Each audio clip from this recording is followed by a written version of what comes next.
ಮಲೆನಾಡ ಮಡಿಲಲ್ಲಿ ಮೂಡಣ ದಿಕ್ಕಲ್ಲಿ ಪ್ರಕೃತಿಯ ಜೊತೆಯಲ್ಲೇ ಸಾಗೋಣ.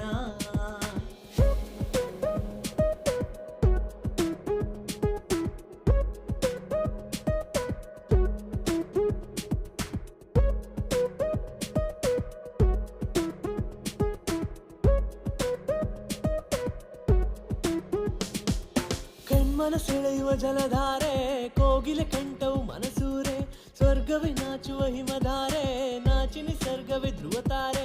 ಕಲ್ಮಶ ಇಲ್ಲದ ಇಬ್ಬನಿಯೇ ನಿನಗೆ ಸರಿಸಮ ಎಲ್ಲಿದೆಯೇ, ಬೇದಿಗೆ ದಳದಲು ನಿನ ಹನಿಯೇ ಎಲ್ಲೆಡೆ ಗಮನವು ತುಂಬಿದೆ. ಸ್ವಾತಿ ಮಳೆಯು ಮುತ್ತಂತೆ, ಜೇನಿನ ಹನಿಯ ಸಿಹಿಯಂತೆ, ಮೇಘರಾಜನು ಕರೆಯಲು ಇಳೆಯನು ವರುಣನು ನೋಡಲು ಬಂದಂತೆ. ಚೈತ್ರ ಮಾಸದ ಚಿಗುರುಗಳೋ, ಬಯಕೆ ತುಂಬುವ ಬಳ್ಳಿಗಳೋ, ಫಲವನ್ನು